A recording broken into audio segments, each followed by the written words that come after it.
Mga kababayan, pinalo na ni chairman ng Committee on Justice sa Kamara ni Congresswoman Jerbel Luistro, mga kababayan, ang kahoy na martilyo, hudyat na pumasa na ang impeachment complaint laban kay BP Sara sa sufficient in substance, mga kababayan.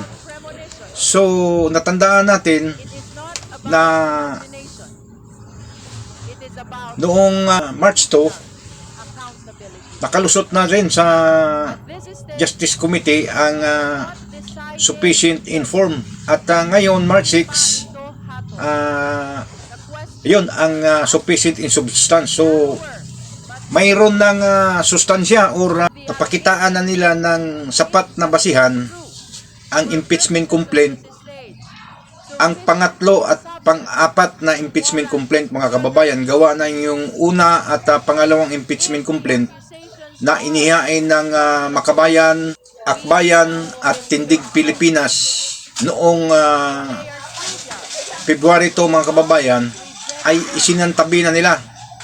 Hindi na nila isinama kung winidraw ng mga naturang naghain ito. So, ang tinutukan nila ngayon is itong third and fourth impeachment complaint, kung saan ang pangatlong impeachment complaint noong February 9 na inihain itong mga religious group at saka yung mga grupo ng mga abogado, mga kababayan, na pinangunahan ito ni Flavie Villanueva.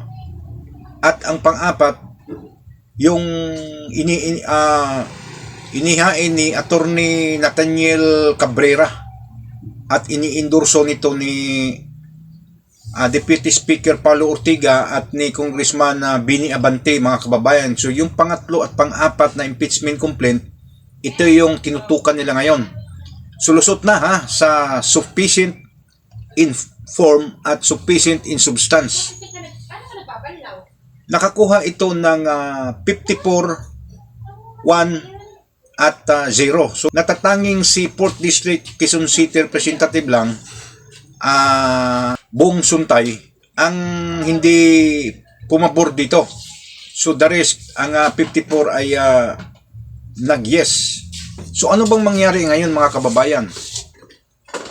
Ang susunod nilang hakbang ay papadalhan nila ang Office of the Vice President ng furnish copy sa impeachment complaint na sasagutin ito sa loob ng 10 araw, mga kababayan. Hindi ito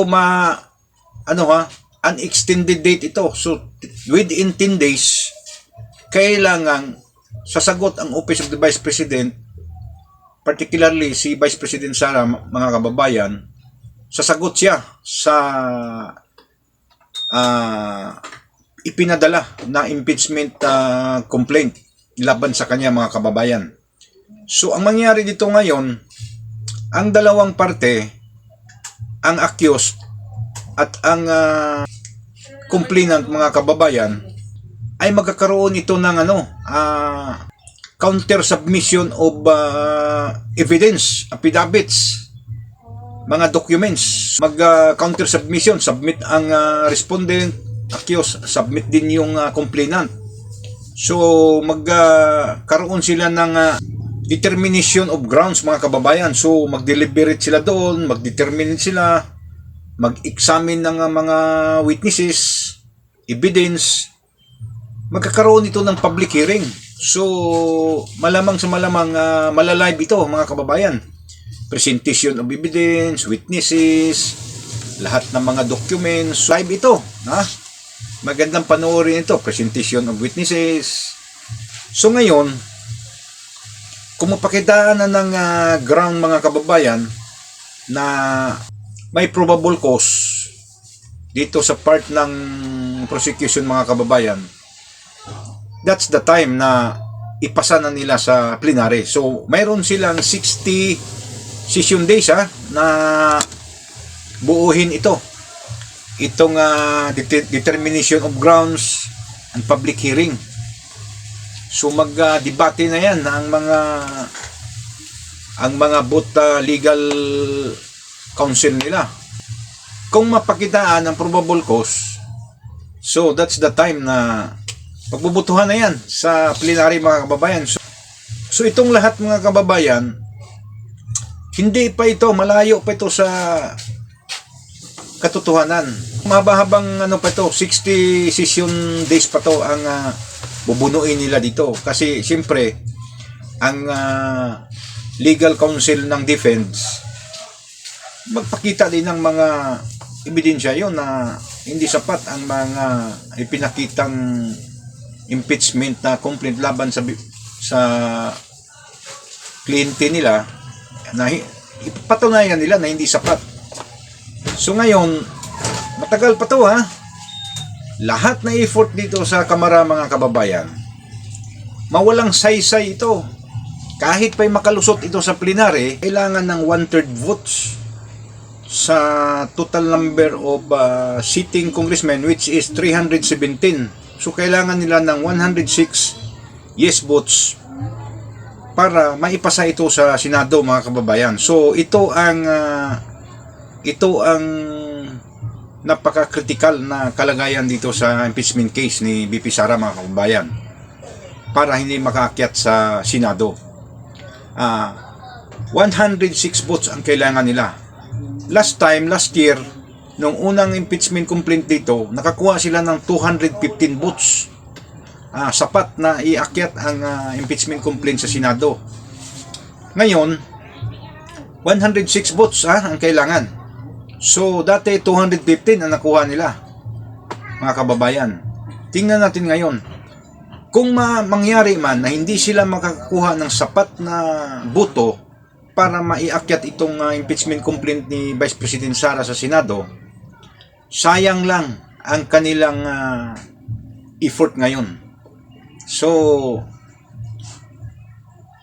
kahit ano pa man ang nilulusutan nila, sufficient in form, sufficient in substance, deliberation, public hearing, lahat ng mga requisitos sa batas sa isang impeachable officers, ginagawa na nila ngayon ha. Tandaan nyo, hindi nangyari ito nung una. Nung unang impeachment complaint nung nakaraang taon, hindi nangyari itong ganito. Naaayon sa tamang procedure. Hindi nila minamadali.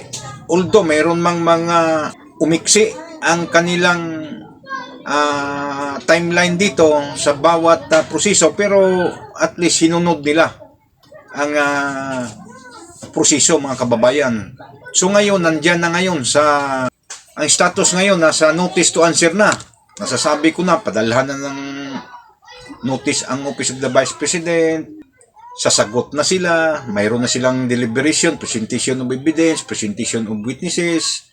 Kung makakuha ng probable cause, forward doon sa plenary na. So pagbubutuhan na yan mga kababayan. So antabayan na natin ito ha, kasi ang procedure mga kababayan ay talagang sinunod na nila ngayon. Nag-iingat na sila sa mga procedure gawa ng nadala na sila nung nakaraang taon, nung nakaraang impeachment complaint na naibasura ng Korte Suprema mga kababayan dahil hindi sila sumusunod or ang finding is unconstitutional in nature. At yung 1 year bar period.